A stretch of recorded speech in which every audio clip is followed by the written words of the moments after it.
Hello, everybody. It's me, Mark Rollins, and I am presenting to you something that I'm very excited about. Something that I mentioned on the show on Saturday I would like to do as a possibility. I didn't think it would come together this quickly. I didn't think that the enthusiasm would be as high as it was from these four gentlemen. This is the first, maybe probably not the last, Syracuse Burner Summit. I have been joined by four of the most popular, four of the funniest, four of the most knowledgeable, in my opinion, burner accounts on Syracuse basketball Twitter. This is very niche, but something that I really enjoy, and I know a lot of Syracuse fans enjoy, and guys that have really strong opinions, guys that know ball. And we're here to talk some ball. We're talking SU hoops. Might even get into a little bit of football too towards the end. Who knows? Let's see where the conversation goes. But one by one, we've got the at Coach Fran Burn, the Fran Brown Burner account is here. Mr. Fran Burner, it's a pleasure to have you. Thanks for having me, Mike. First, want to shout out Nick Aquino. Great account out in Las Vegas. Bro, I spit my drink out already.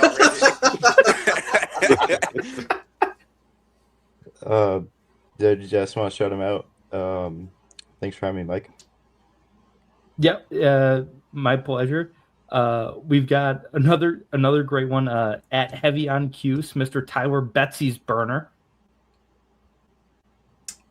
What's up? Appreciate you having us on. Yeah, man. Shout out Nick. Shout out Paulie. We'll get into that, I'm sure, but yeah, I mean, I didn't expect to. I have nothing but respect for my fellow local media members, but I didn't expect a few of them to get off scot-free tonight, and so I'm sure that'll be brought up later. Next up, we've got the one, the only at Barry Cuse, the Syracuse Barry account, who I think we've been following each other for like a decade. So I'm glad we can actually do something here. Yo, what's good? Appreciate you having me on. Shout out Nick and shout out Dylan Raiola, new QB1. Let's go. Shout out the new QB1. People might remember Barry from the awesome Dylan Raiola's transferring to Syracuse saga that he's so masterfully crafted. I'm gonna tell that Twitter story later on, but it just, the whole thing proved my point. That's all. Yeah. The whole thing proved my point. And I do want to get into that. That's why I mentioned we might talk a little football later, because I think it's a great story and I want to talk about it. And then last but not least, at Syracuse Fan 44, that's make Syracuse basketball great again. How's it going, guys? Good to be here. Just want to shout out Todd G. He hasn't been in my mentions in a while. ooh, that's a good one. Yeah, he came back in my mentions today. I think he wanted to be on the show with us, but you know, this is his chance right here. So, shout out Todd. Shout out Todd. Shout out to everyone that's getting shout outs. And I want to start with just a little bit about you guys, because I'm not gonna dox anyone here. The beauty of the burner account is the complete anonymity, and I'm not trying to do that at all, but just a little bit about your guys' story. What got you to the point where you're like, yeah, I'm just gonna make essentially a fake account and tweet about Syracuse all the time? Coach Fran, we'll start with you. Yeah, so I first made it to kind of like look around who Syracuse was going to get and stuff. Then quickly shifted to kind of looking at like making like little lists about players I want, stuff like that. Then decided to make my name Red Autry Burner, which looking back at it, that was one of the biggest mistakes of my life. I would wish being named Red Autry, I would wish that on nobody. And then I changed it over to Fran Brown quickly after the disaster that came with Red. And yeah, so now I'm Fran Brown burner. My most famous tweet is people thought I was Fran Brown after Syracuse beat Clemson. I posted about how it actually wasn't supposed to be like tricking people, but it turned out to people thought I was Fran Brown, confirming I'd stay at Syracuse. And then I do remember that one got big, and yeah, you got me for half a second. I'm not gonna lie. You and got then we me lost for half a straight. second. Yeah. Then of course the Ricky Collins experiment. 8 straight losses. Oh my god! And then no one was worried about where Fran Brown was going to go after that. So yeah. That's pretty much all about me. All right, Mr. Blump, your turn. Yes, sir. I think I originally got on Twitter. I think because I'm a Saints fan, and that missed call versus the Rams in the playoffs. Mm-hmm. I think that's when I got on Twitter because I really wanted to complain about that. I was really upset about that, and then that kind of faded away, and then I sort of like shifted it more towards like a Syracuse account, and then it was originally a Quad Ear account, and then it was an Eddie Lampkin account, and that's kind of where I gained traction. I remember the Eddie Lampkin stuff well. Yeah, long fan live of your the biggest, work, man. Long live the biggest. Long live the biggest. Big fan of your Working, work. never Eddie jerking. Lampkin. Eddie's Instagram. If you don't follow Eddie on Instagram, that's a follow. That's a good follow. I actually don't. I'll have to give him a follow. He's always on the move. Big man. food guy. Big food guy. Yeah, for real. Look, yeah. Big fellas. I have had food from Big Fellas, and I gotta say, the man knows his stuff. Oh yeah. The food's The man great. knows food. The man knows food. The man knows food, just like a longtime friend and caller into my radio show, my buddy Pat. He talks about how much Eddie knows food. Trust me. He went on a rant like 2 weeks ago about how fat he thought Eddie Lampkin was. I'm like, he's not on the team. You're blaming a former player. I had Judah Mintz's grandfather, Carl Mintz. Shout out Carl. Shout out. He mistakenly he thought that I was Eddie Lampkin's real account last year, and he called me fat. So that about sums that up. All right, Barry, on to you. What's the story? Man, so I would say one of the OGs. You've been on here for a long time. I've been on here for a minute. So I got the account, I think it was around like 2019, 2020-ish. And I was working in a pretty like well-known field where like people know people. Yeah. And I wanted to be able to tweet my thoughts about just anything without having to deal with the repercussions of, hearing it from my bosses or coworkers or anything like that. And so I was like, damn, all right, let me think of one. And so at the time, it was like before Centel, it was the legend Barry McCockiner. Shout out Barry, one of the goats. the OG Barry. And I was like, well, I gotta pay some homage to the legend Barry. So and Barry cues just kind of flowed. And so I dialed into my Photoshop skills and put the Barry McCockiner doctor on Jim Boeheim's body where he was going apeshit crazy at Cameron. And that's how it started. It is legitimately one of my favorite profile pictures I've ever seen. I remember the first time I saw your account and I saw the face on the legendary Coach Boeheim tossing the jacket. I lost my shit. There's going to be a day. I've thought about changing it. I don't know if it would go on like a Fran Brown or like, do I do like a Malachi Richardson, like 3 goggles over Barry's face, or like, do I just do like a Mount Rushmore of Syracuse of like Boeheim and whoever, and then myself, and just to get the wheels turning. That would be cool. I do like the OG profile picture though. Maybe in the moments past, but maybe you could have with the winners get washed with Fran. Like that would be where to put that would have to go to everyone Coach. knows I can't picture. take that. That's all Coach. Yeah, that's got to be coach. Yeah, that's true. That is all coach. But I'll think of something though down the line. But yeah, for now it's Boeheim getting crazy at Cameron. Yeah, and I love it. And then Mr. I was trying to come up with like a MAGA slogan to call you. Just Mr. Great. What's your story? I got a similar story to Barry. Just wanted a place where I could get my opinions out without having to face the backlash. But I created this account, I think, in 2018, 2019.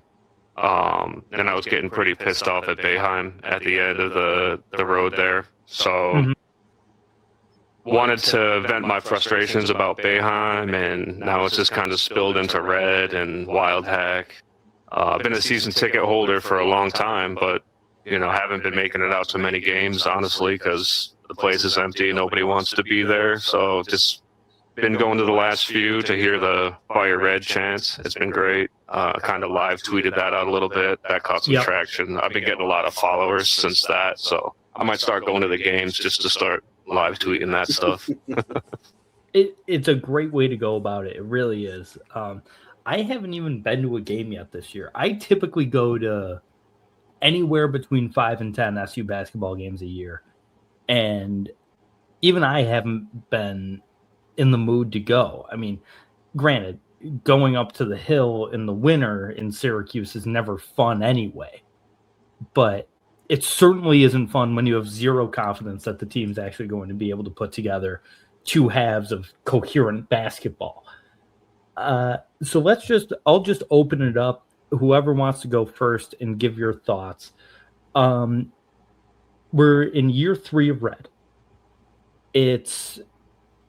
This is go time for a lot of college coaches in any sport, not just basketball, but after 3 years, that's pretty much we've had enough.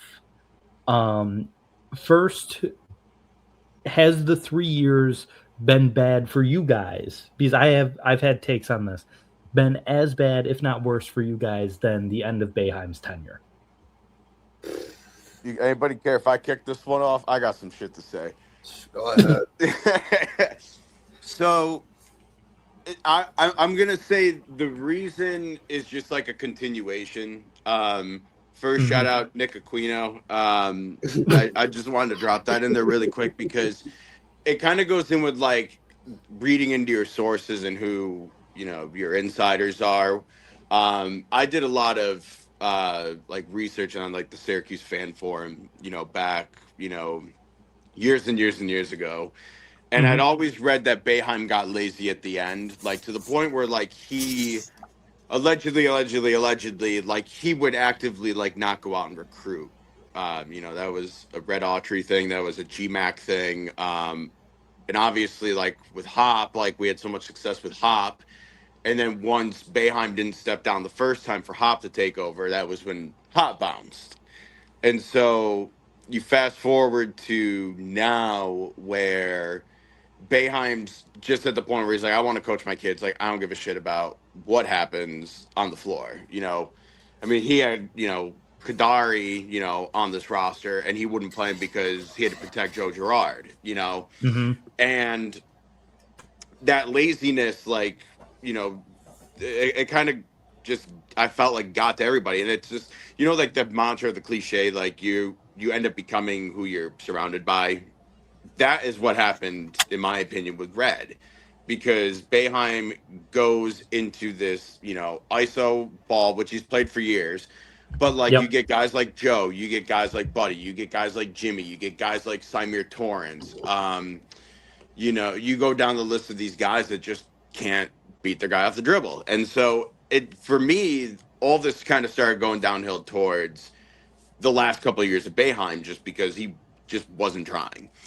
And I wanted Rick Pitino when everything was starting to go down. I also wanted Rick Pitino. I said either hire Rick Pitino or pay Jay Wright $15 million. Amen. Yeah, and so for me, it's like allegations that like I could make the burner joke about like, hey, like getting guys with some pussy, like I'd sign up too. Like, let's go Cards. But like at the end of the day, it's about winning basketball games. Like you know, and for me, like, I didn't care if it was Patino or Will Wade, like, get the guy that can come in and win. And I'm a first say, like, Boeheim, for what he did all those years, like, he deserved to go out the way he did. Like, the dude won 1,000 games. He won a national title. He's a legend to, you know, he is Syracuse basketball. So, like, Yep. like it or not, like, he got to go out the way he wanted to go out. Like, he deserved to. Mm-hmm. But he was too stubborn, obviously, because he wanted to stay and coach his kids and coach Joe. And it got to the point where we started to bleed into Syracuse. And now you get to this point with Red where he doesn't know any better. All he knows is this ISO ball from Boeheim. He's a great recruiter, but it's just like not connecting X's and O's wise. And going back to the Patino thing, it would have been an awesome opportunity for Red to do what Jerry's doing and being a head Mm-hmm. coach at the A10 or the MAC or wherever it is. And so he got thrown into this fire that he should never been in the first place. And so that also kind of goes back onto Wild Deck. And I guess this is like a long-winded way of just saying, like, it all is just connected back to Boeheim. And this is what my issue has been with this program for so long, is because we're one of these top 10 programs in the history of the sport. I mean, we're not a blue blood. We're not at the Kentucky, Carolina, Duke, Kansas level. Like, we're a tier below that. But for a long time, it was close. Yeah, and I was would real agree close. with that. And I would agree with that. But even so, like, if we're the serious program, like, you do your due diligence and you go out and you get the best coach you can get. You put up with the best facilities you can get. And, like, that's why I was so pissed when Weitzman left. It's because, okay, you've got this guy that genuinely wants to help, and everyone's like, yeah, but, you know, he's not doing it for the right reasons. Like, fuck the right reasons. Like, the man was willing to help. And so, like, here we are now in 2025 that people have known for 3 years that the dude can't fucking coach a lick of basketball. Like, now we're just looked at as like a below average conference team in the ACC. And, like, kids that are being recruited and going to college now, like, don't know the history of Syracuse basketball. And, like, that's what pisses me off, because I've been a fan for damn near 30 years. And I remember consistently going to the games of the Dome where there's fucking 35,000 people. Like, there's no better place like it in college basketball. And now it's like fans don't even want to show out, and I don't blame them. And I wish the university took it as seriously as the fans did. Like, that's all I'm saying. And, like, the old people that think, like, oh, Red's a great guy, shut the fuck up. Like, you're part of the problem. Sorry I took on like 10 minutes of that, fellas, but I had to get that off my chest quick. Needed to be said. And fuck Well John said. Wildhack too. All right, who's next? Guess I'll go. There's it's a big question. There's a lot to say. Jesus. So, just out of curiosity, Blunt, do you feel worse watching now than you did at the end of Bay? Oh yeah, I forgot the initial question. Yeah, that's what the initial question was. Yeah, I don't know. It's hard because when Boeheim was coaching, we were still semi-relevant, I guess. We were Name brand, yeah. Yeah, we weren't like as irrelevant now as it still wasn't up to standard, but now it really feels, it's embarrassing now. It just, like, before you could talk to your friends about, like, if they got their team, and then you could just talk shit or whatever, and you kind of had bragging rights almost. Mm-hmm. And now it's just, it's not even worth talking about with anybody. Like it's hard to, being one of the burners, it's hard to talk shit to other programs, like, after games, before games, whatever. Because, like, if we were to talk shit to NC State fans on Twitter before yesterday's game, we would have got rolled. Yeah, after. I mean, and then the natural comeback is, yeah, your guy fucking burned you. Yeah, exactly. Like, it's just it's not even getting to a point. It's gotten to the point. It got to the point last year. I don't know how we even got to this year, but it's gotten to the point where it's become too much, and they're obviously losing eyes on the program. They're losing people in seats. I'm sure they're losing plenty of money, and that's what's really going to kick them into gear to really get the program moving forward, is if it hits the pockets. So like Make Syracuse Basketball Great Again said, stopped going, because it's a ghost town. There's nobody going, nobody's watching, and the fans are tired of it. And like Barry said, the fans take it more seriously than the university does, and that should never be the case. And I want to add to that really quick, like, and it doesn't matter like how long we've been fans of the team, like the fan base just deserves more. Like, I joke about it a lot in the group chat, but bro, I get so sick of Red walking into a press conference and being like, the fellas tried hard, or like, you know, they put up a good fight. It's like, I'd fucking hope they're D1 athletes, and now they're That's getting the paid. minimum. Like, I hope that they would go in there and fight and they try hard. Seriously. But like, just like I said, like we've dealt with this shit for way too long, and I'm fucking done with it, man. Coach Fran? Yeah, I'll tap in on that first question. First wanted shout a couple other people on here. Jackson Holzer.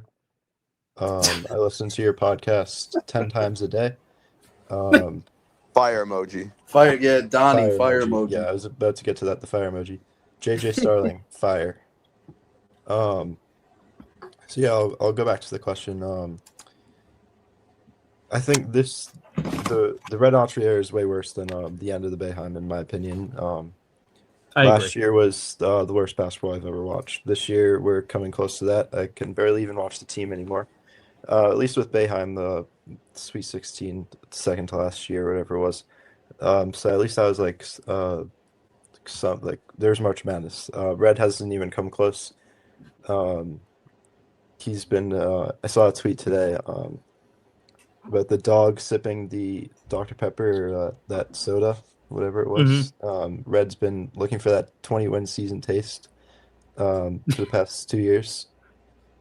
And he's never going to have that taste again, because he's gone after this. He should have been on after last year, in my opinion. We should have got I doubt they would have got Will Wade just because of his past, but maybe like Bucky McMillan, Ben McCollum, one of those guys could have came in here and done a lot better than eliminated from the tournament.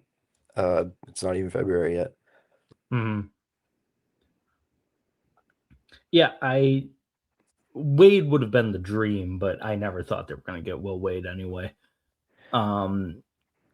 Mr. Great, what are your thoughts? What's worse, end of Boeheim or current Autry? Yeah, the current Autry, no question.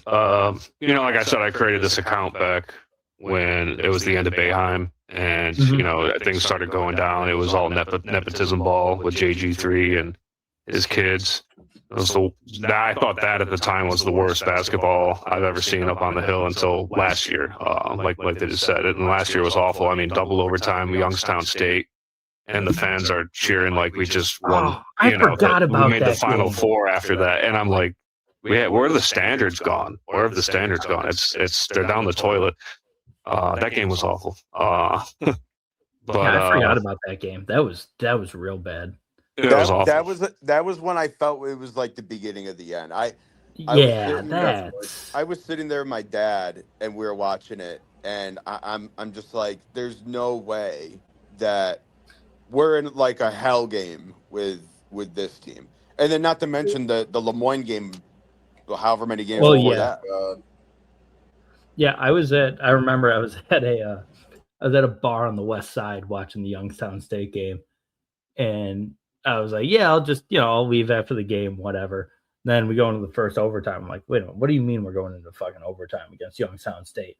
And it double overtime. I had to get a ride. A game that I fully expected to just, maybe I'll leave with a few minutes left in the game. I'm not going to miss much, whatever. I had to get a ride after. It was ridiculous.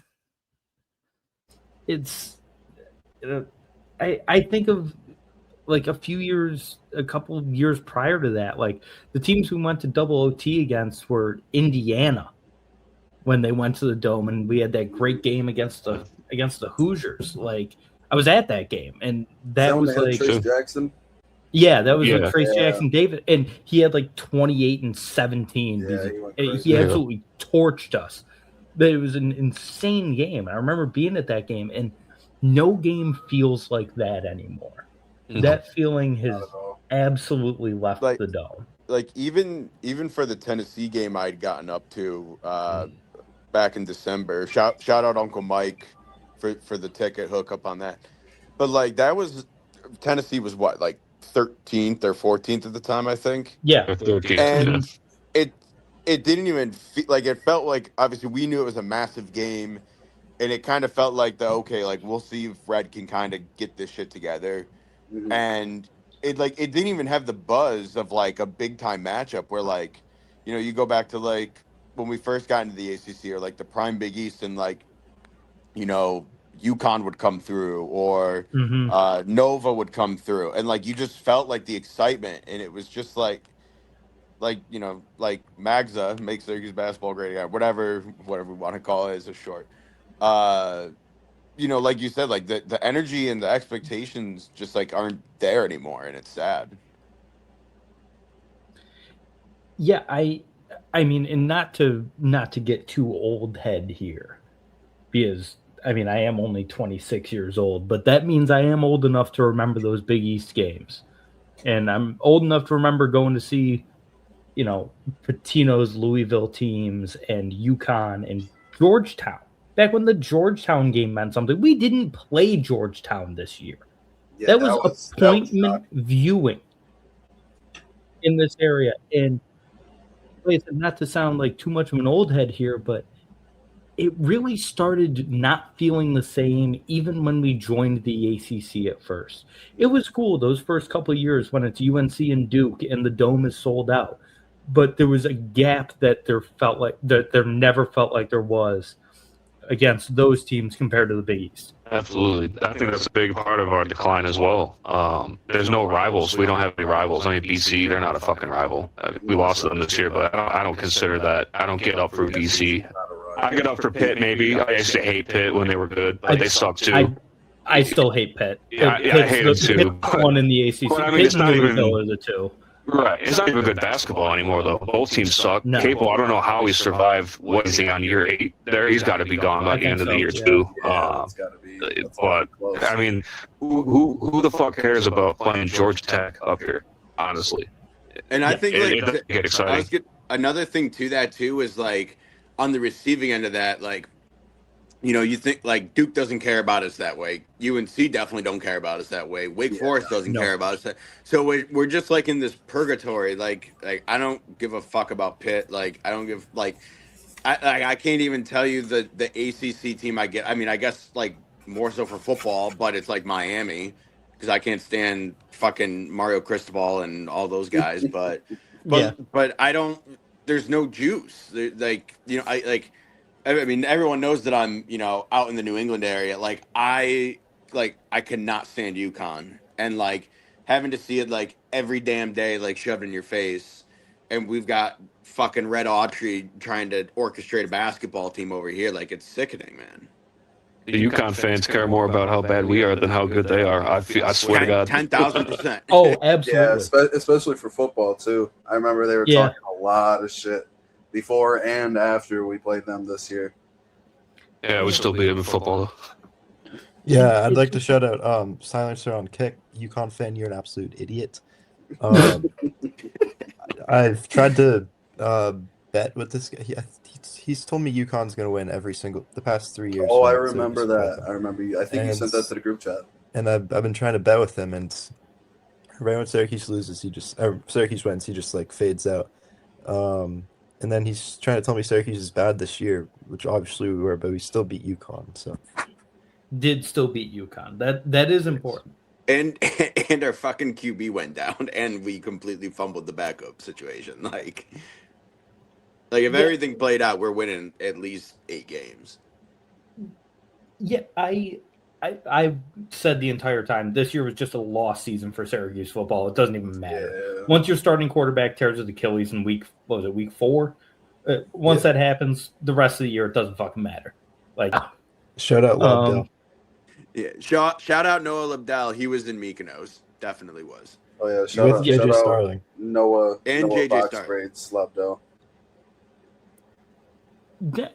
don't get me wrong. I love, excuse me, I love a random white guy on an SU team. Like, shout out Patty Casey, one of my favorites. We were talking about that in the group chat yesterday too. Like, big True fan white. of The White these Knight, baby. random, big fan of these random white guys that like get hyped for no reason. The We just need Lobdell one. is gone too We far. need one on the team, just one. I think the Lobdell thing has gone too far. Like, nothing against him. I'm a fan of your work, Noah. We're doing like NIL deals and stuff for this guy. Wait, is that like a dead ass thing? Like, because obviously I don't see it out here. Do they have Noah doing like NIL shit? From what I've heard, he's done some stuff. Yeah, like Doesn't he have like a shirt or something?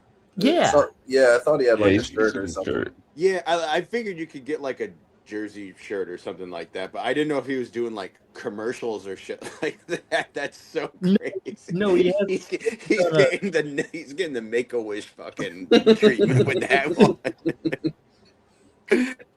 Yeah, no, he's not doing any. He's not doing any Billy Fusillo commercials, but Okay, cool. Which rest in peace. But it's Also big cocaine guy too. Fusillo or Lobdell. We've got to be more specific. Fusillo, 10,000%. Well, yeah, I mean, one could argue that he was a huge cocaine guy. One could make that argument. That's all I'm saying. Takes one to know one.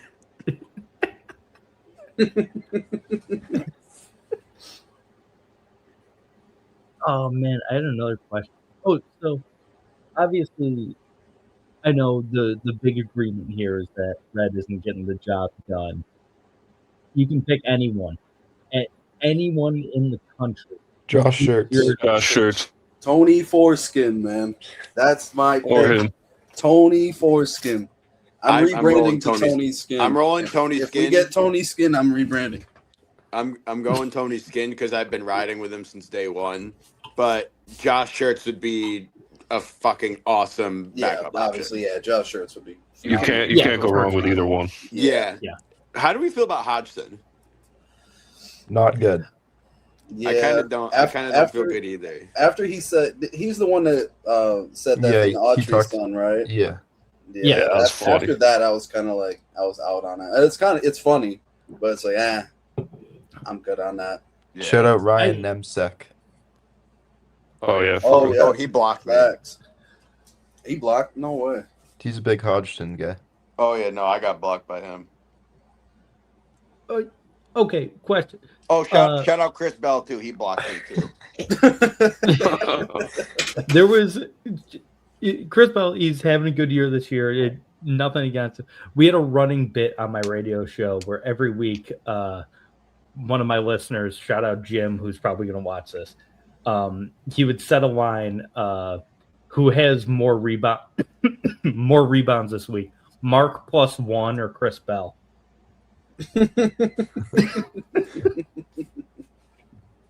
and we did it every single week. It's like, all right, the over under set it a half. And Mark, you're getting one board. Do you like you or do you like Bell? My God, can't get a rebound if you're parked in that Chris Bell corner. Yeah, Chris Bell corner, baby. Come on. you know how they put Pearl's number on the court from where he made the shot against DC. Put Chris Bell's number in the corner. Can we do the same thing with Chris Bell in the corner? But and you know what's crazy too is because Chris Bell wore number 4, right? Am I right? Yeah. Yeah, he switched. because remember people wanted the 4 where John Gillen made the shot against Duke. Yes. And Yeah. imagine putting the Chris Bell 4 in the quarter instead of John Gillen. That's how crazy That'd it be has wild. been. With a brick next to it. Yeah, exactly. Uh, And of course, he's averaging like 14 points a Yeah, game. he's everything like 14. I think he's, he looks good. He fucking figured out how really to play good this year. basketball. Yeah, he's a pro. leading a free throw league shooter in the ready. conference too. Chris in quotations, league ready Bell. That I have long had takes on how guys feel about their professional prospects, and how often it doesn't work. Tyler Ennis was like a top 15 pick. That guy was never going to work. Like, love Tyler Ennis, great player at Syracuse. The Phoenix Suns really thought that guy was an NBA point guard. That one's Like, what are we so doing pathetic. here? Him and Malachi Richardson. Malachi's another one. Really up. Like- I could go off like on a whole tangent about this, but Yeah, Chris like, like a lot of McCullough? guys. Chris McCullough played like Tyler 9 Lydon. games. Chris was at least like 6'8", 6'9", however tall he was. So like I'd give him the Yeah. benefit of the doubt. But like for Tyler, like he just had no tape on him. Like he had the tape, but like No. not enough tape to like for scouts to find his flaws. He got struck Yeah. with irons high, and that's why I get so pissed when people are like, "Oh shit!" Like Malachi, like even like Malachi, like we just talked about. Like if he stayed another year, like he's probably getting more plus exposed because he got drafted, obviously because athleticism and all that. But like, Yeah. he had the crazy game against Virginia, and that's the only reason he got drafted. Yeah. And Tyler if Ennis he could- made 1 shot against Pitt. and he controlled the offense. Like that dude is probably one of the best point guards I've ever seen at Syracuse. Oh yeah, It's he was probably a Johnny great Flynn than college- him. He was a great college point guard, but my whole thing was like, that guy's clearly not an NBA level talent. Yeah, I mean even just size alone. Yeah, size, ball handling, like passing ability. I'm like, that guy's not going to stick at the NBA level. He never had a chance. What was he, 12th? He was a lottery pick. Like, it Crazy. never made sense to me. I do want to ask, so all of you take pride in who has you blocked on Twitter. We'll start with Great. Who are your favorite guys that has you blocked on Twitter? Yeah, Nick just blocked me today. I think he wanted a shout out again, just like Todd. But Todd hasn't blocked me yet. Good for Todd. I give him credit for not blocking me yet. But Nick is number 1 for sure. I was even agreeing with him on something yesterday, and he still was arguing with me in my mentions. So I'm like, bro. Followed me today. So he followed you. Sorry, Oh, Nick. yeah. He wanted to see the show, I'm sure. No, but Cardiac, he blocked me. I don't remember what happened, but me and him are on the same page. I need you to unblock me, Cardiac. Yeah, shout out Cardiac. Come on, Cardiac. Being blocked by other burners is wild. Yeah, I don't even remember what happened. I think I was dissing the team during the Vegas run, I think, and I was saying like, it's a fluke or whatever, which it turned out to be. Anyway, Yep. and I think I pissed off some people. Being a pessimist with. Yeah, Yeah, I reached unblock out to me, Cardiac Cardiac. for this. Cardiac never got back to me, but I reached out. I was hoping to get Cardiac to be a part of this. Oh yeah, shout out Waterboy who could not make it tonight. Yeah, shout out Waterboy who Shout out was Waterboy, like man. getting like replying to me on Twitter and stuff, and I added him to our group chat, and they never said anything. Silence. Just never said one thing. I was trying to get him to be a part of this. I want to have him on my show sometime too. I think he would be a fun guy to have on the show. Do you know he wears a kilt? I do know he wears a Yeah, kilt. did you know that? Interesting. Found out not too long ago. I've seen him at games before. Like, I'm like, oh, okay. I've had a few conversations with him. He's actually a good dude. He's just Tony.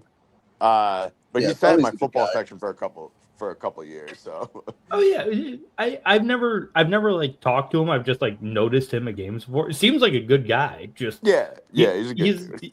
He's just he's a diehard with interesting habits.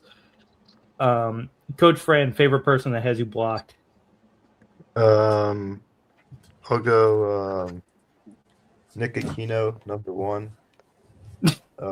I made the Nick Aquino burner along with Blump here. We both Yeah, made one. I made Nick Aquino's other burner. Oh, that's Yeah. so funny. Unfortunately, mine was banned, so I no longer have that. Yeah, Rip. nobody knew But that it was I a good actually run had for the that burner. 5 tweets I did.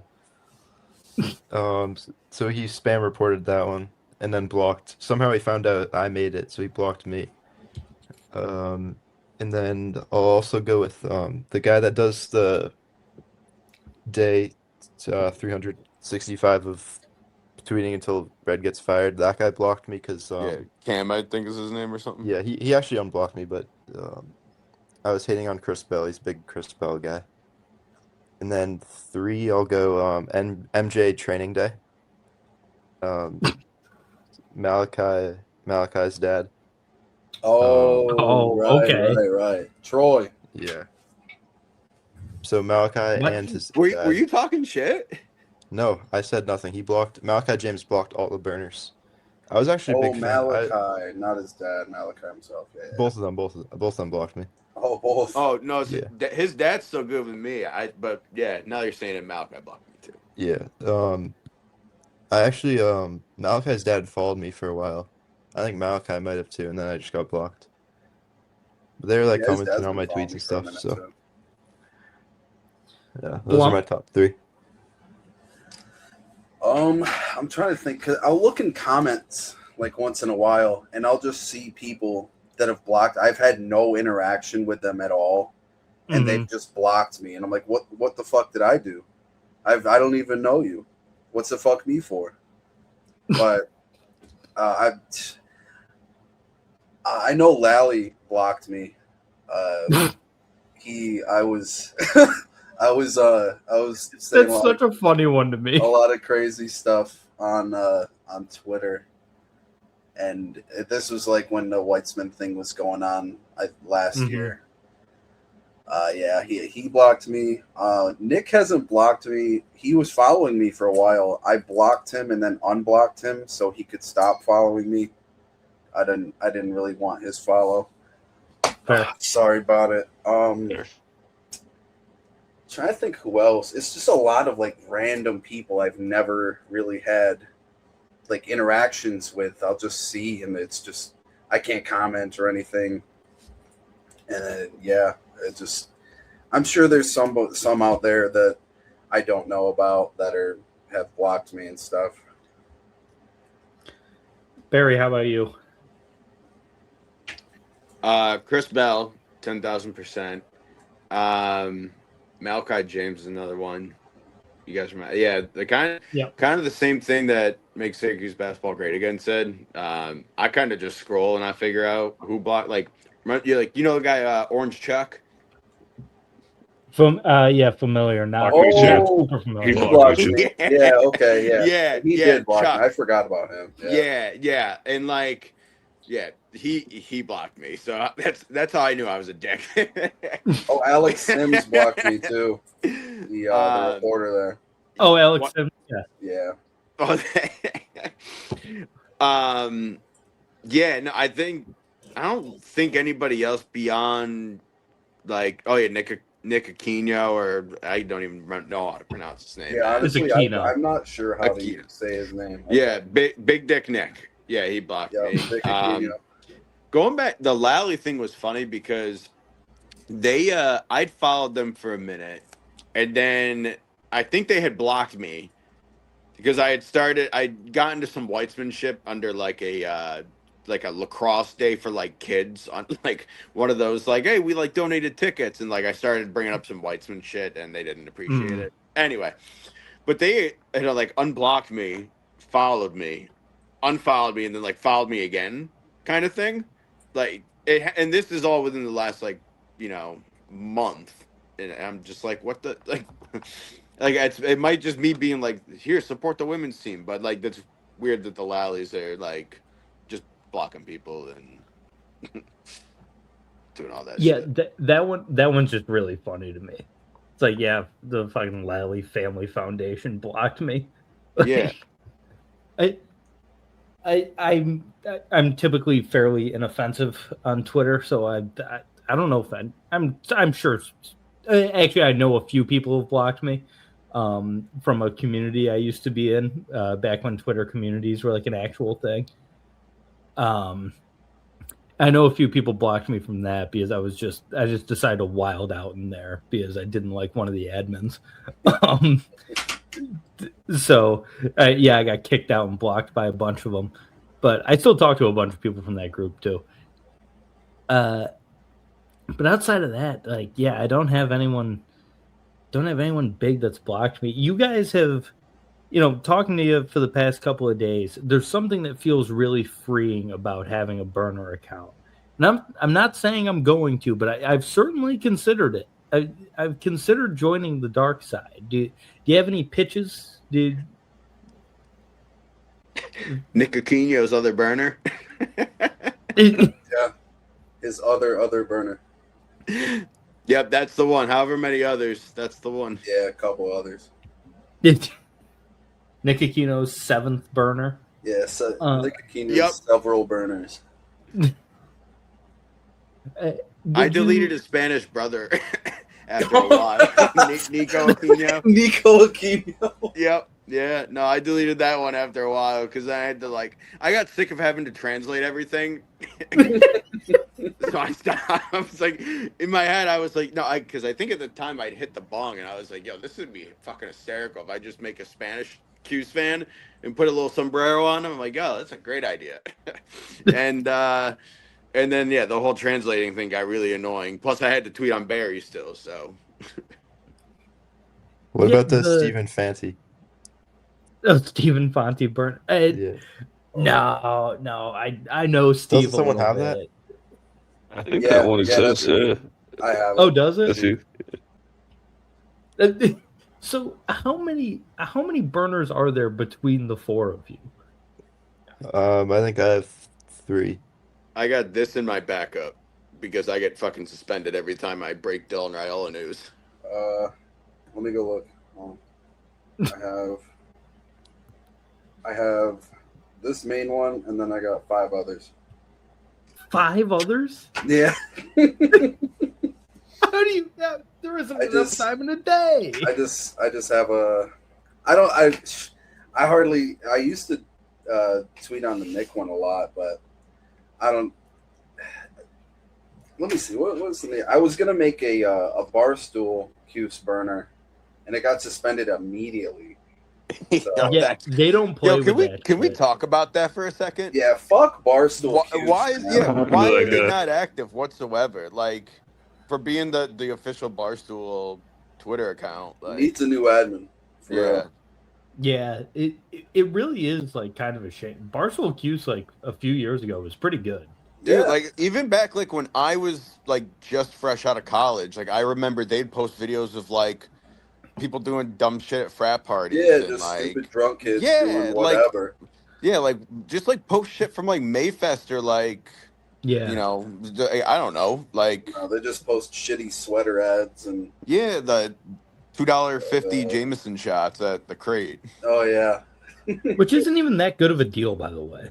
No, yeah. It's like like, you say like yeah. I Yeah. went to SUNY Oswego, and shout there out was a Oswego. shout out Oswego, Shout go out Lakers. Oswego. Go Lakers. There was a bar called the Ferris Wheel, which I frequented as a young man. The And Ferris wheel was the old Hurricanes, right? yes, Hell yeah, shout out Hurricanes. And it was or maybe right across the street from Old City Hall. Yep, yeah, Hurricanes. Yeah. And so I used to go to the Ferris wheel, and Thursday night was pitcher night. And for $1.50, you could get a 32-ounce pitcher of Miller Lite. And so me and the boys, we go down to the bar with $10, $15 in our pocket. We have ourselves a night. I was driving Uber a couple of years ago. I'm bringing some kids to Harry's. And I've never been in Harry's. I've gone to every SU bar that isn't Harry's. I have no interest. And they're like, yeah, it's pitcher night at Harry's. I'm like, oh, how much for a pitcher? And they're like, yeah, it's only $7. I'm like, what? $7 fucking dollars? That's why. I'm like, Yeah, that's insane. same thing Thursday nights at Oswego Old City Hall. You could bring Yeah, your mug own night. mug. Mug night, 50 cent mugs. It was 75 cents when I was there. Oh yeah, so 75 cents. they had that and yard night when I was Yep. going to Oswego, and so it was like 50-cent Millers, but like shit, like you said, that and like a bartender or two, and like you can have a good night. But Yeah. even like Orange Crate, like they do like their blue light deals, and it's like what 6 blue lights for like $18, $20, and they're not even like the tall cans. No, it's just it's ridiculous. Bar prices on campus are ridiculous. Crate does have one good deal. I want to say it's like during the day on like Tuesday and Thursday, a tall boy at PBR is like $2. That's like Yeah. that's like their best deal. And I'm not much of a PBR drinker, but I mean, if I'm stopping in there and I drink it every once in a while, but it's not bad. Yeah, it's decent beer. $2 for a beer. I mean, okay, sure. Twist my arm. I'm trying to think if there's anything. Oh, Barry, tell the Dylan Raiola story because I think this is absolutely my hilarious. God. Okay, yeah, thank you. So I don't even know how. So I guess like to preface all of it is some of the biggest, like, how I go on my, like, I make like the Mike McAllister like fake account and like the Pete Thamel or whoever. Shout out Mike. Mm-hmm. Yeah, shout out Mike McAllister. Mike's the goat, and like, man. yeah, Mike's oh yeah, the shout goat. out Mike. Shout out one Brent, of the really shout good out ones. Javon Edwards. Shout out those three. Right. Shout out all of them. Great guys. Shout out all of them.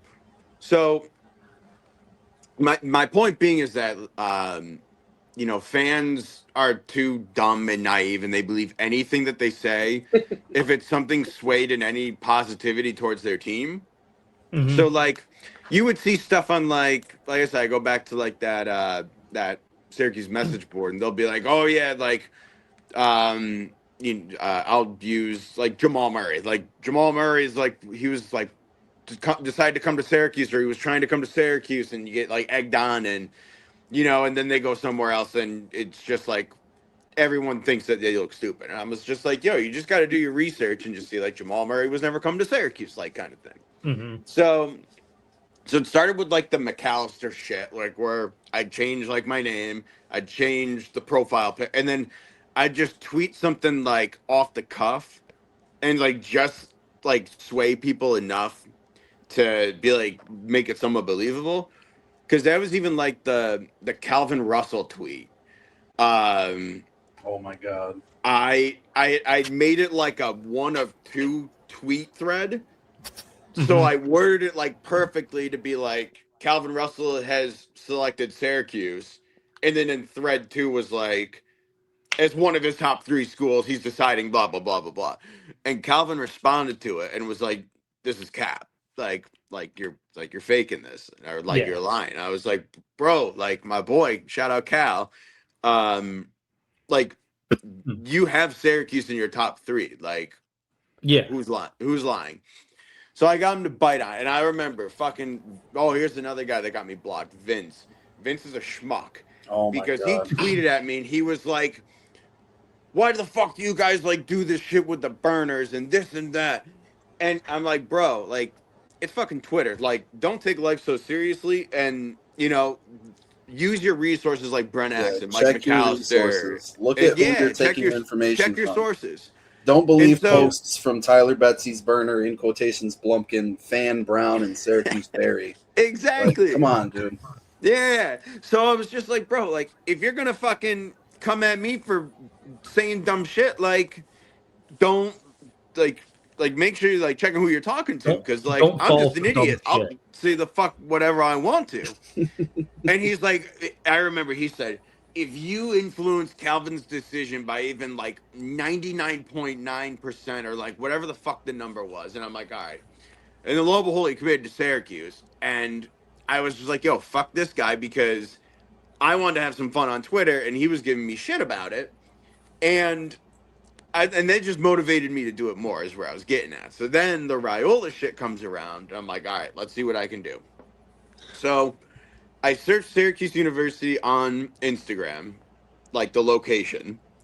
And then I looked at the SU story, and somebody had posted like an old video inside the practice facility. So I got a screenshot of it, brought it into Photoshop. I clone stamped around the text and stuff like that. So like there's like an orange font that was there that was like Syracuse University or whatever it was, and I'm like, all right, I'm gonna take this out. So I took it out. So I did that clone stamp to blend that in with the field. I found like the similar fonts that they use for like the handles, like up like in the top of the story. Yeah. Added that. I found the verified badge and I put that next to his name. And then I had one of my boys, I'm on his close friend story. And so I screenshotted just his story and I put around like the close friends like logo and like all that other stuff to like make it all go together. And I'm like, all right, like, let's see if we can, like, really dupe some people with this. And so I threw out the tweet of, like, hey, I was going back and forth with Blump about this because I'm like, yo, like, let me cook and, like, I got something. And we made it look legit and the white boy got some motion, bro. And, you know, things happened. And then Yahoo wrote an article about it. And then I got Grok to fall for it, too, which is crazy. Yeah, that was wild.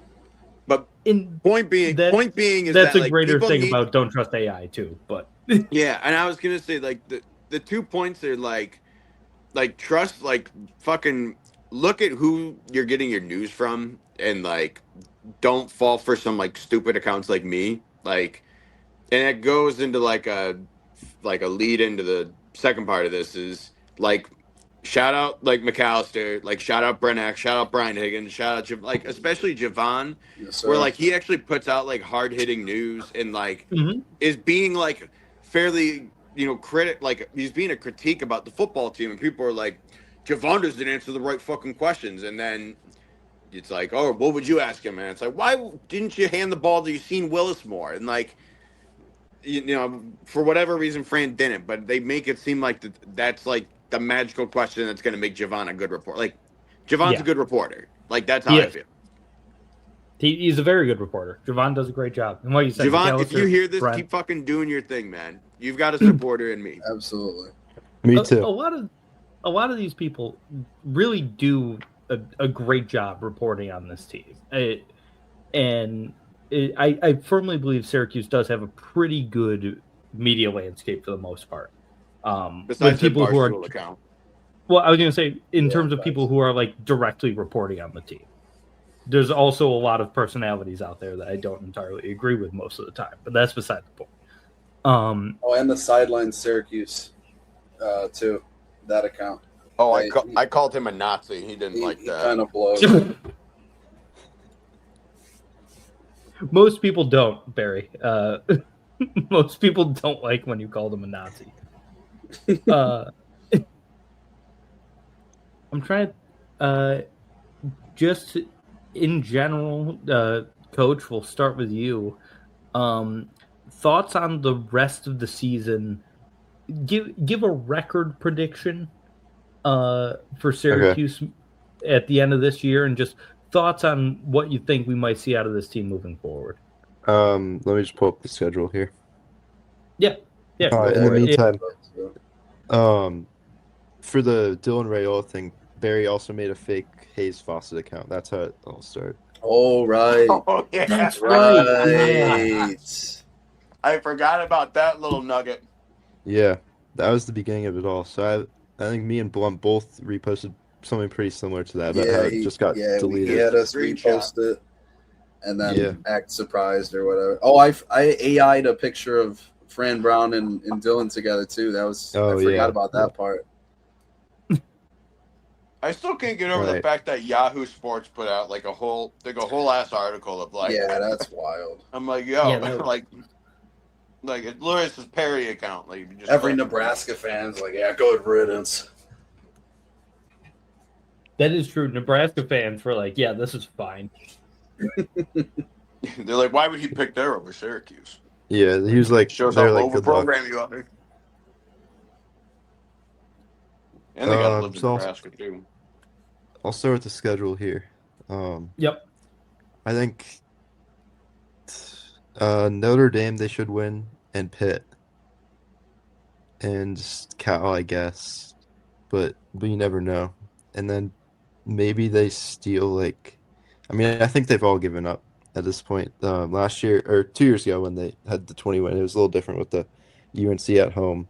That was Mm-hmm. pretty important game, so they kind of they get hyped up for the games. I've noticed, like the Houston, Tennessee this year.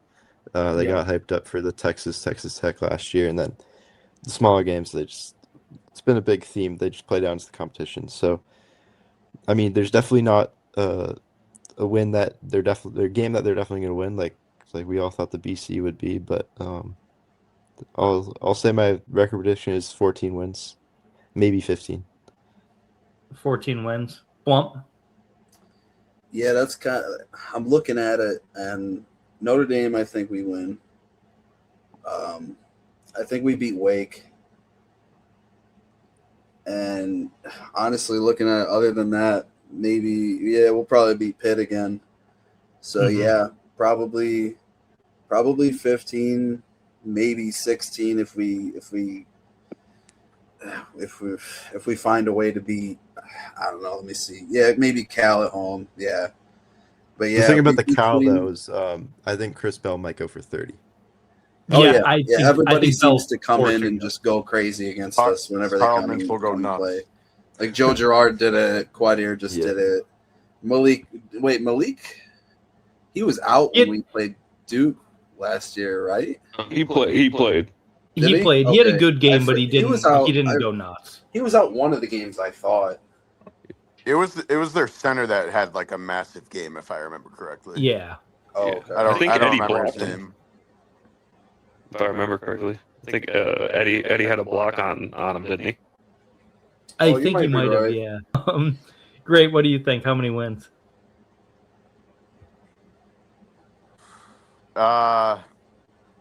Probably Pitt. Probably. Yeah, Pitt is the only one that I'm like guaranteed. I don't know. Like, I mean, the shitty part is that the talent's there to, win 7 more games. But Mm-hmm.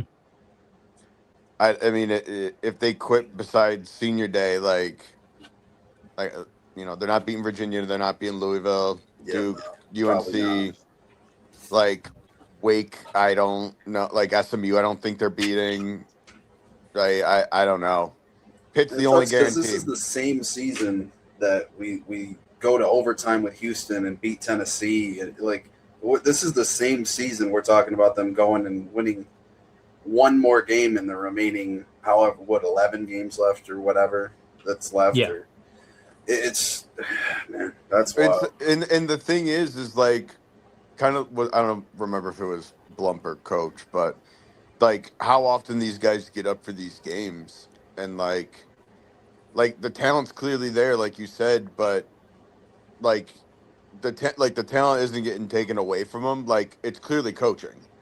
It's got to be. Like, I mean, just like a few more plays, and we're having a completely different conversation, and we're talking about extending Red, like, which is crazy to think about.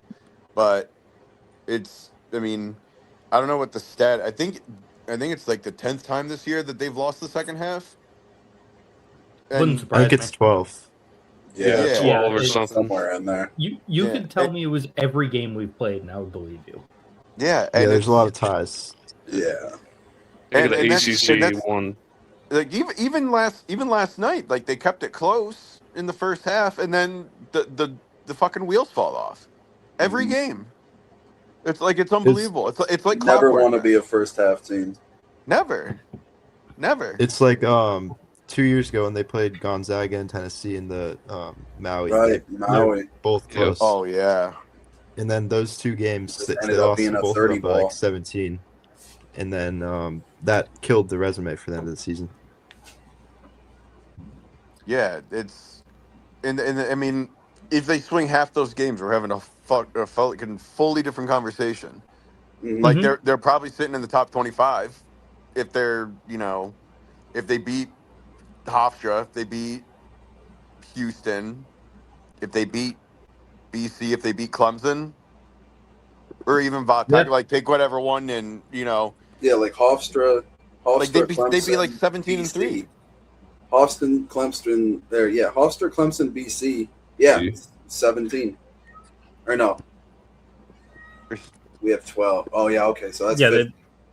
they'd be at 15, but if you Yeah. throw in the Houston game that they never should have lost, you've got to win against 2 top 15 teams, and then other games that you should win. You're right; they probably are close to the top 25. Yeah, and they put them in the tournament. At that point, it really wouldn't be like. I mean, you'd probably want to beat a Virginia or Yeah. but barring disaster, they would still be a tournament team. Yeah, and now you have people that are like, guys, like the season's not over. It's like, motherfucker, like look who they it's played: over. UNC twice, UVA, Louisville, Duke. Yeah. Like if it was the fucking same real. team from like the first 10 games that was playing the remainder of the schedule right now, I would say they might beat Virginia. They beat Cal. They beat SMU. They beat UNC at home. They beat North Carolina State yesterday. Yeah, they beat them yesterday, and they probably beat Louisville at the end, and I think they would beat Pitt at home. Yeah. But I bet they'd hang with with Duke. Duke. Different look. Yeah, honestly, they could give Duke a good run. Mm-hmm. Yeah, but now it just comes down to coaching. Like Redis with the substitutions and just like the lack of adjustments and it's like a pitcher that only throws like a fastball, slider, and a changeup. It's like you got to add some more to the arsenal because you're going to get a coach that's just going to know how to pick you off. Syracuse basketball is Tommy Canely from the last 2 years, where he only throws a fucking changeup, and you know exactly what's coming, and it's just a matter of spotting where it's going. Yeah, and sometimes he looks unhittable, and sometimes he gives up 5 2/3 of an inning. Recently it's been a lot more of the giving up 5 2/3. Great. What's your record prediction? As he mutes his microphone that was previously unmuted. Oh, there it is. My bad. I think it's at most 16 wins. Yeah, I think Pitt, Cal, and Notre Dame are the most realistic. Maybe you pick off SMU at home, but I'm not thinking any more than 15 or 16 wins. I honestly think that we could have a losing record again. It's not far-fetched at all. Yeah. Maybe not even qualify for the conference tournament. That'd be pretty pathetic. I know that, Red's obviously getting fired, but what do you guys think about them actually not doing it during the middle of the season? Because we know that's not happening. I really wish it would. I really would. What are we salvaging at this point? I do too. Yeah. What exactly can we salvage? I wouldn't hate it if it happened, but I also understand why they won't. Yeah, I'm with you, Mark. You don't want to mess up an already iffy team, just throwing any semblance of chemistry that they might have totally out the window in the middle of the season. Then you are going to lose more guys than you already would. I think what they should do is what they do with Woodson at Indiana is where they say he's done at the end of the year, so that the fans at least have something. Yeah, and they could start the coaching search. The search, I think kind of like we did with best Dino. Case scenario. Yeah, kind of like we did with Dino. I think that's best case scenario is they eventually come out and say, "Hey, this is the last year." I'm sure they're searching behind the scenes. I would hope. Oh, for sure. Yeah. So I guess another thought, because we know we want Shirts and Foreskin and Hodgson or whoever. Do we have faith in Wildhack to actually make that move? No, not in the slightest. I don't think so either. I just feel like it's Jerry. I feel like it's going to be Yep. Jerry coming to try and save the day. It really feels like a nightmare thinking that too, and it just. I honestly think they're just so dumb that that's gonna be the choice. Yep. If it's Jerry, we'll lose a Syracuse burner. As in me, I'll be gone. I Yeah. just Yeah, I I just don't want know them to if prove that they're a point. basketball school, man. Yeah, it's tough when an organization, a university, has an identity for so long. I understand that it's hard to break it, but if Alabama can move forward with someone that wasn't a Nick Saban guy, then Syracuse can move forward with someone that isn't a Bama. But I think they're too afraid to do it. I hope I'm wrong, but it just seems like they're gonna try really hard for Jerry. Yeah, And and I I think love like even going back to Bayheim, like apparently there was a point where Nate Oates would have taken this job when he was still at UB. oh Like my god, can you like imagine if we had Nate Oates? if Nate Oates was coaching this basketball team right now, we're probably top 10. Like Yeah. Oh, that's yeah. the annoying part, man. It's God, I would chop off my left nut for Nate Oates to coach this basketball team. I'd chop both of them. There's Yeah, a lot of I'd guys that do you could just anything. really bring in right now, and with the talent we have, you got to think that they have a better record than what they do currently. Now, this For is sure. something that it has never been thrown around seriously. Just some people that I've discussed have brought it up. And granted, these are mainly older guys. What if it somehow ended up being Hop? No, absolutely not. Yeah, That's how I feel. Got to go outside the family. It just it can't stay Because within at the that circle. point, go Devendorf. And Yeah, at that point, like, honestly, yeah, go Devo. Yeah. Fuck it. but that's it's got to be someone that's outside this Hughes family thing. Yeah. But they got to do the Fran Brown approach and not like completely cut off the alumni like Dino did. Yeah, exactly. Yeah. Try and make it more of a family kind of like thing. Bring the alum back.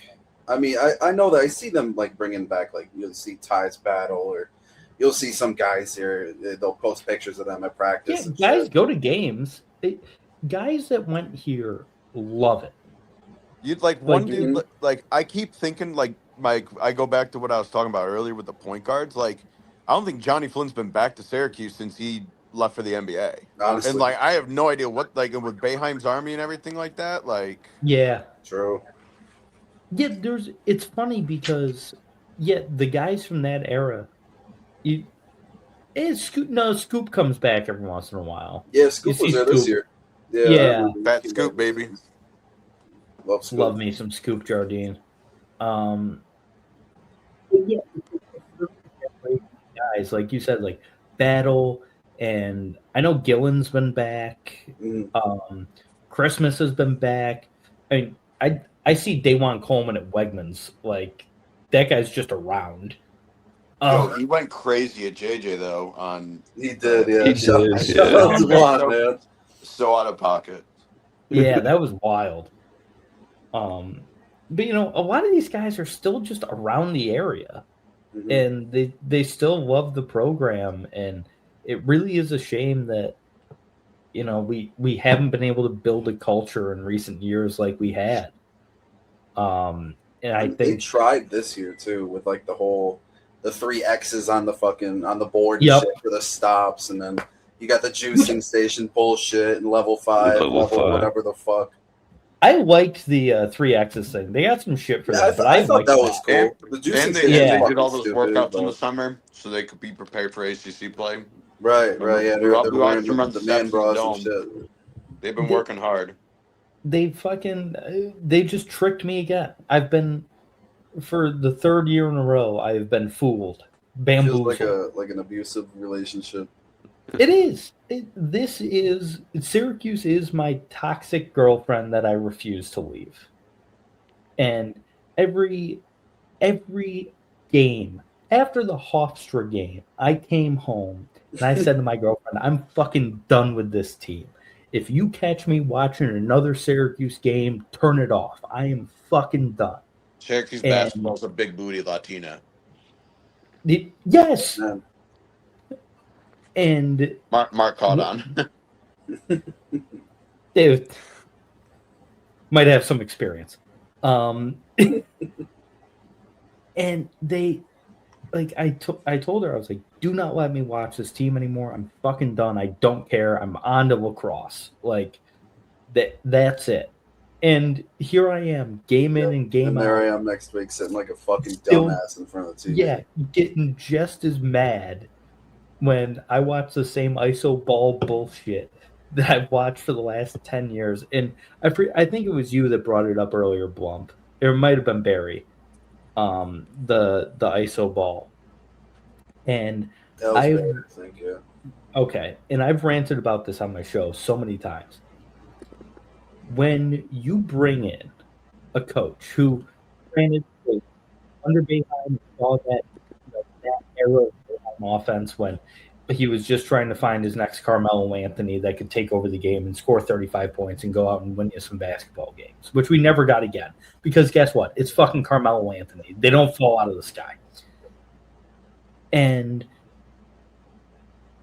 when you bring in a guy that saw that, you think like, okay, he might, try to put that in the offense, and I don't love it, but when the guy you bring in is one of the best point guards in the history of the school, the guy that ran maybe the best offense that Syracuse had for a long time, like in terms of a coherent, fully fledged offense, they brought Red in, and I didn't love the hire at first, but I was like, at least he'll run an offense. If anyone knows how to run a high-paced, ball movement-heavy offense, it's Red Autry, and we still haven't seen any of it. So my rebuttal to that, like slightly, but I agree with you, is that like the ISO ball offense works It scores points. It doesn't win games. Well, because it's more geared towards like the NBA game, where like you need to have guys that are at a high enough level to beat their dude off the dribble. Yeah, and, like, and that's why Judah was so back good. when we had like our 7 or 8 NBA guys on our team, we could do it because we had CJ Fair going to the rack. Yeah, We had Deion Waiters going to the rack. We had Michael Carter Williams like going to the rim. Like Donnie Freeman's the only dude, and that's why I've been like Donnie's got to play 40 minutes. Because if we're gonna win basketball games, it's gonna be because of Donnie and nobody else. I think you can run an offense like that sometimes. Like you said, you need guys that can beat you off the dribble, absolutely. But it can't be the only thing you do because, like I said, in my opinion, it scores points, it doesn't win games.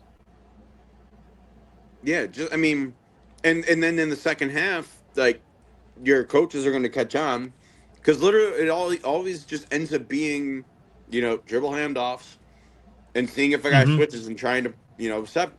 And then once it's figured out, like Red doesn't adjust to it because that's the only thing he's got in his back pocket. So when they figure out, we're going to play, this lineup against and put, so-and-so on Donnie Freeman. So when he, gets the ball off the screen, like he can't dominate in the post like he should be able to, like. And then, then shit like yesterday happens. It's just so frustrating. Well, gentlemen, I think we're at about time for this edition. You want to talk football really quick since we talked about it?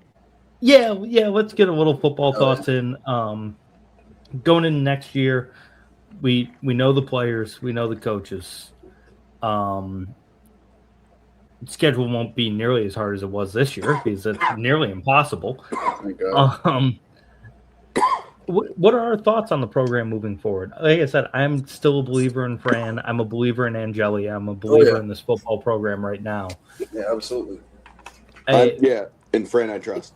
Oh yeah, always. Let's talk ceiling. 10-2. 10-2, 11-1. Sorry, I hit the bong. 11-1. 10-2. Yeah, I think 10-2 fair. Great. What do you think? Still muted. There we go. I'm gonna get that shit going. 10-2. I think like low would be like 8 wins. I think. But 10-2 would be great again. Got to get to another bowl at least. I mean, 6-6 obviously wouldn't be anything. I think especially after last year, they got to come out strong. So I'm going 8 wins. Do we have any bold predictions for the football season? Any Angeli Heisman votes? Any Nick Aquino DMs all the freshman recruits, and Yeah, Nick Aquino gets an Antoine jersey and wears it to the game. and a follow on the gram. Yeah. That guy has fishy behavior. And Nick, you're a fucking strange guy, man. shout out Nick. Shut up, Nicholas.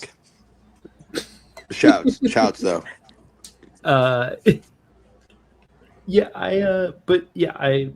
I'm still all in on this football program right now. I don't think it'll happen. I would love if Fran Brown was here for 30 years. Inject that guy Great. in veins. I'd love that. This is going to be like super far-fetched. Do you think a lot of it's just old whites that are bitching about Fran Brown? Yes. Because Yeah. I feel like anybody, Yeah. I don't like making it like that, but I feel like with anybody with a head on their shoulders knows that, like, Fran can coach and his QB got hurt. Like, Yeah. That's something that, I mean, could be discussed ad nauseum. That's a Syracuse fan base. It's just old whites for Unfortunately. the most part. Like, yeah. Like, I was never worried about Fran Brown, but people are like, oh, his, like, arrogant attitude when we were at Miami or, like, whoever. Yeah. Mhm. Like, sorry, our coach Whatever. got some motion to him. Like, yeah. Sorry he's not fucking in a suit and tie and just Right. keeping to himself the whole fucking game. The only thing I can agree with is the whole quarterback. Like after Angeli went down, like none of the other quarterbacks were ready. I mean, that's the one red flag that I was like, we got to put this lacrosse guy out I here. agree. Like, Yeah. come What on, were we calling Ricky Collins in the group? What were we calling him? I forgot what we were calling Hickey him. Cones. Yeah, no. Plain emoji. Plain emoji. Oh yeah, plain emoji for sure. But no, they fumbled that though. Like I don't know how they fumbled that, but like the thing that I have faith in is like Fran addressed it and he got 3 new QBs. Yep. Mm-hmm.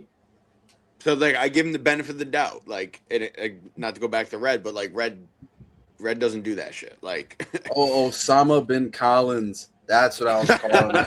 Oh, Jesus Christ.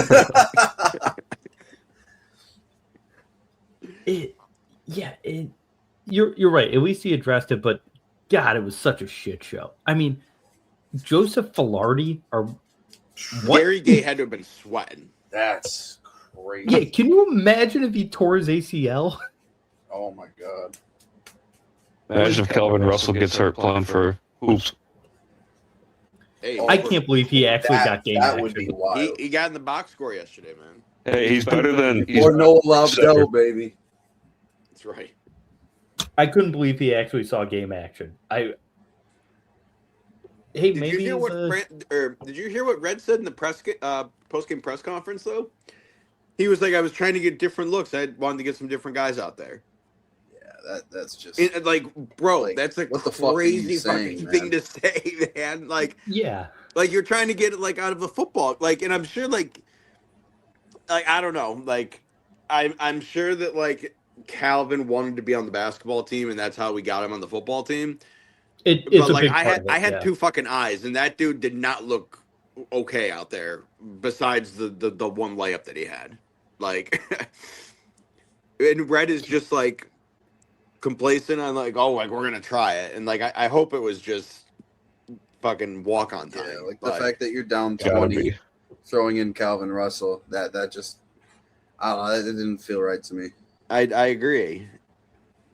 But Speaking of incoming freshmen on the football team, potentially Rip Toozy, Syracuse football player. Yeah. That's a shame. He's going to the University of Louisiana State now. Wait, is he actually transferring? yeah, Yeah. Like, LSU. Yeah, actually. And he called He's it the going to University of LSU now. Louisiana Yeah, State. we're not fucking with it. No. Yeah. What the? You know who else is down there? Lane Kiffin. Oh, well, Lane we all Kiffin. know who came from LSU. So clearly the program isn't Claim that legend. attractive. Didn't we get that one running back from LSU too, right? Oh yeah. Oh yeah, we did get another LSU guy. we got Shit. another one, so got another one to keep an Man. eye on. Can't believe Yeah, Ricky Collins is I'd going say- to an I'd SEC say school, man. I'd say 10-2 is the peak SU season. Yeah, I feel Notre like 10 Dame and and- 10 Yeah. and 2's peak. Notre Dame and then somebody else. Yeah, I could see that easily. I think it's going to be a good year. For the first time in a long time since Fran Brown has been here, I've been getting excited for SU football season, and that's Oh, something that same. I wasn't sure if I would ever get excited for SU football season again. So it's nice to Yeah, actually have a guy 100%. where I can get up for this team once again. I became an Oregon fan when Marcus Mariota was there because I was like, this fucking rocks.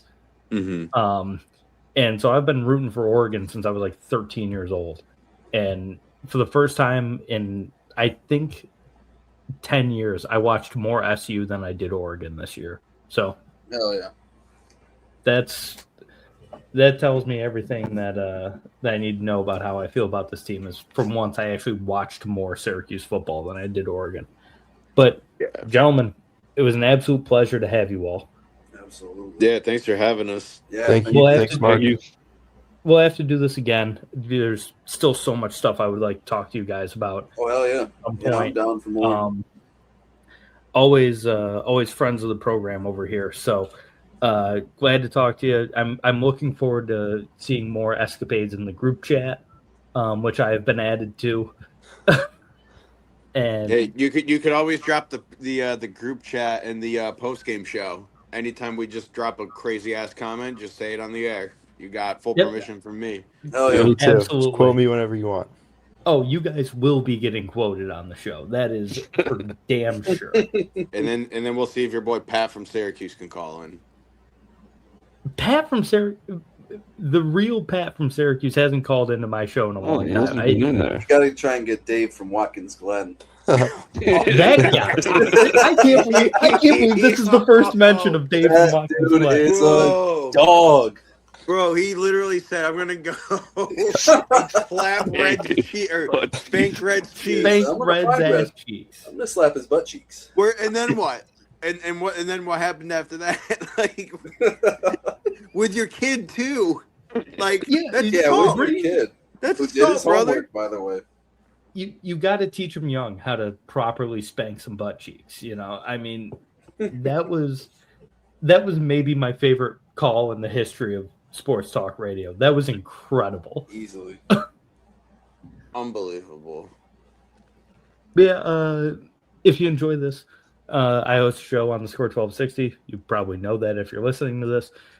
Outside the Box Score with me, Mark Rollins, every Saturday at 11 on the Score 1260. Make sure to be on the lookout for more with these guys in the future. Thank you all once again for joining me. This has been the first ever Syracuse basketball burner